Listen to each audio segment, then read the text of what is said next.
നിക്കവിടെ. തിരുമംഗലം കോലോത്തെ തൃപ്പടിയാണിത്. ഈ പടി കടക്കൂന്ന്. എടാ കടക്കോന്ന്. ചോണയുള്ള തന്തയ്ക്ക് പറഞ്ഞവനാണെ കടക്ക്. കാണട്ടെ.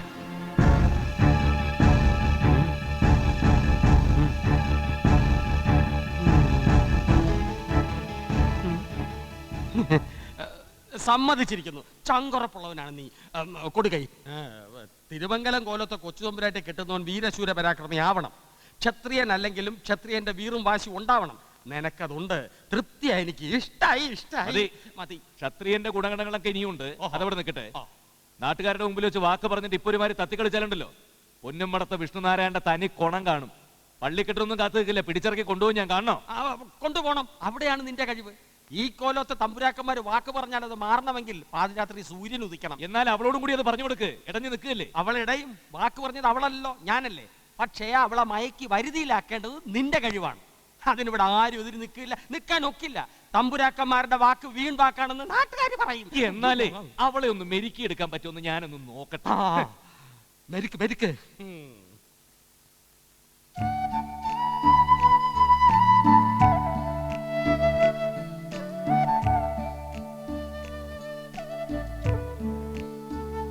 കൊച്ചുകള്ളി.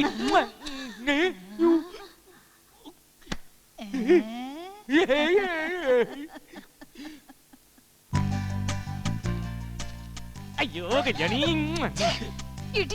തന്നോട് ആരകത്ത് കിടക്കാൻ പറഞ്ഞ? ഇനി ആര് പറയണം? എല്ലാം പറഞ്ഞു കഴിഞ്ഞില്ലേ? ഇനി മുതൽ കല്യാണി നിന്റേതാണെന്ന് നാട്ടുകാരുടെ മുമ്പിൽ വെച്ചില്ലേ തമ്പുരാൻ വിളിച്ചു പറഞ്ഞത്? കല്യാണി എന്റേതാണെങ്കിൽ കല്യാണിയുടെ കൊട്ടാരം എന്റേതാ, കൊട്ടാരം എന്റേതാണെങ്കിൽ ഇവിടുത്തെ കംപ്ലീറ്റ് സ്വത്തുക്കളും എന്റേതാ. അങ്ങനെ എല്ലാം സ്വന്തമാക്കി നമുക്കിവിടെ രാജാവ് റാണിയും കളിക്കാൻ തമ്പുരാട്ടി. എന്തിച്ചേ? ഹലോ,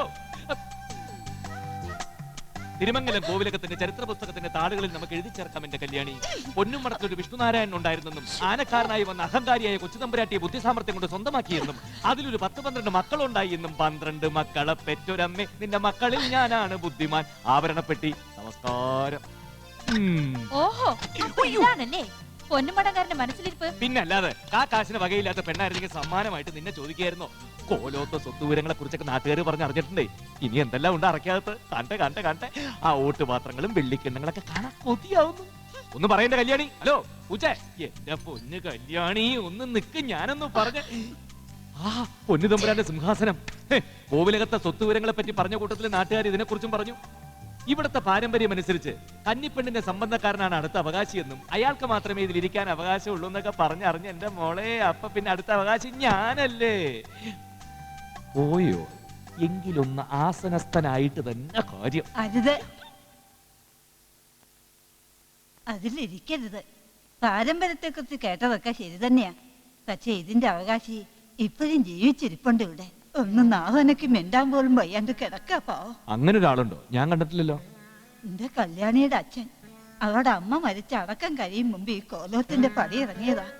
കല്യാണിയെ കാണാൻ മാത്രം വല്ലപ്പോഴും ഒന്ന് വന്നു പോവുമായിരുന്നു. അതുപോലെ ഒന്ന് വന്നതാണ് ഇപ്പൊ. ഇനിയുള്ള കാലം അവളോടൊപ്പം കഴിയാന്നും കോലം വിട്ടു പോകില്ലെന്നും വാക്ക് കൊടുത്തിട്ട ഉറങ്ങാൻ കിടന്നത്.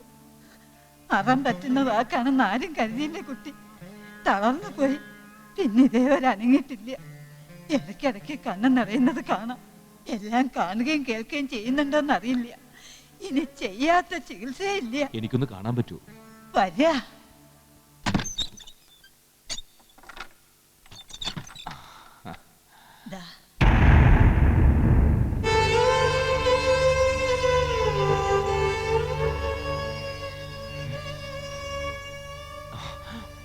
എന്താ കുട്ടിയെ?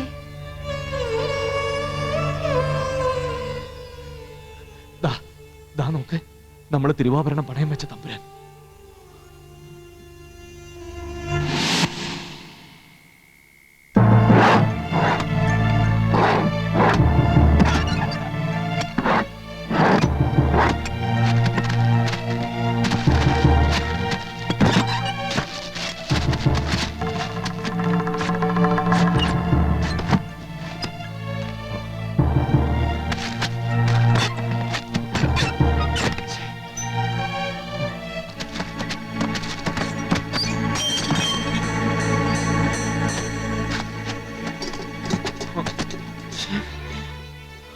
വിഷ്ണു പറയടാ, ഈ പൂപ്പള്ളി കോവിലകം മുഴുവൻ അരിച്ചു പറക്കി എവിടാ തിരുവാഭരണം?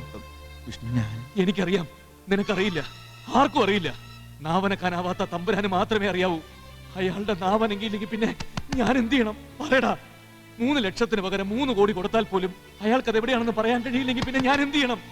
എല്ലാം തുറന്നു പറഞ്ഞ് ജയിലിലേക്ക് പോണോ? അതോ നടക്കാൻ പോകുന്ന ദുരന്തങ്ങൾ മുഴുവൻ കണ്ടില്ല എന്ന് നടിക്കണോ? പറയടാ.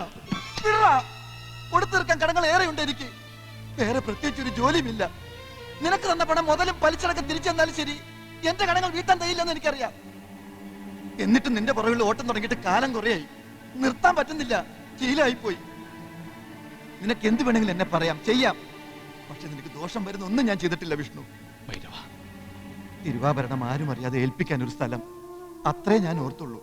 അതിങ്ങനെയൊക്കെ ആവുന്ന ആര് കരുതി? ഇനി എങ്ങനെയും തമ്പുരാൻ മിണ്ടണം. എങ്ങനെ? കവളപ്പാറയ്ക്കടുത്ത് പ്രസിദ്ധനായ ഒരു ലാടവൈദ്യനുണ്ട്. വൈദ്യുതി തൊട്ടാ തീരാത്ത രോഗങ്ങളില്ല. അതിനെ തമ്പുരാക്കന്മാരെ സമ്മതിക്കണ്ടേ? സമ്മതിക്കണം, ഇല്ലെങ്കിൽ സമ്മതിപ്പിക്കണം. എന്ത് കള്ളം പറഞ്ഞാണെങ്കിലും.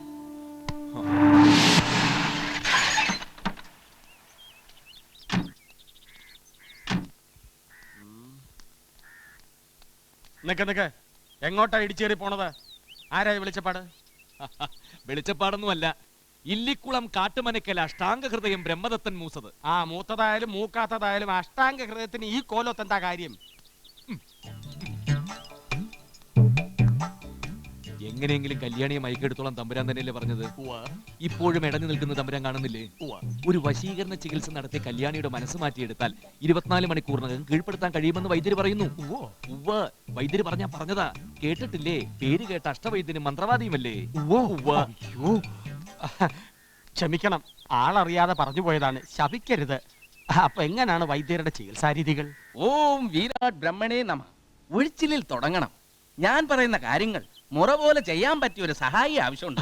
അതിന് പറ്റിയ ആളല്ലേ നിൽക്കുന്നത്. ഈ ചികിത്സ ഒന്ന് കാണാൻ പറ്റുമോ? കാണാൻ പറ്റും, പക്ഷെ കണ്ട സഹിക്കില്ല. അതെന്താ? കണങ്കാലിൽ നിന്ന് തുടങ്ങി മുട്ടുകാൽ ഒഴിഞ്ഞ് തുട പിടിച്ച് മസിലുടച്ച് അര പിടിച്ച് അരക്കെട്ടൊഴിഞ്ഞ് കൈരൊറ്റ പോക്കാ നെഞ്ചിലേക്ക്. പിന്നെ എന്താ കാണാൻ തോന്നുന്നില്ലേ? വേണമെന്നില്ല, പൊക്കോളൂ. ഓം വീരാട് ബ്രഹ്മണേ നമ. നീ എങ്ങോട്ട് പോണു? ഉഴിച്ചില് കാണാൻ. അതിന് വൈദ്യരില്ലേ? വൈദ്യനെ സഹായിക്കാൻ. അതിന് വിഷ്ണുല്ലേ? വിഷ്ണുവിനെ സഹായിക്കാൻ. അതിന് വൈദ്യരില്ലേ? ഞാൻ നേരെ പൊക്കോളാം.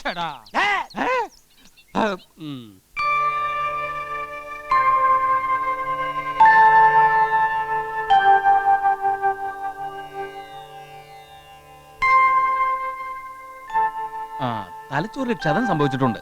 സാരമില്ല, ഭേദമാക്കാം. ആദ്യം തന്നെ നെറുകയിൽ തളമിട്ട് ആരംഭിക്കാം. അതിൽ തന്നെ ഒരു മാറ്റം കണ്ടേക്കും. പിന്നെ കുറച്ച് മരുന്നും കൂട്ടം പറയാം, പോയി വാങ്ങിട്ട് വരാം.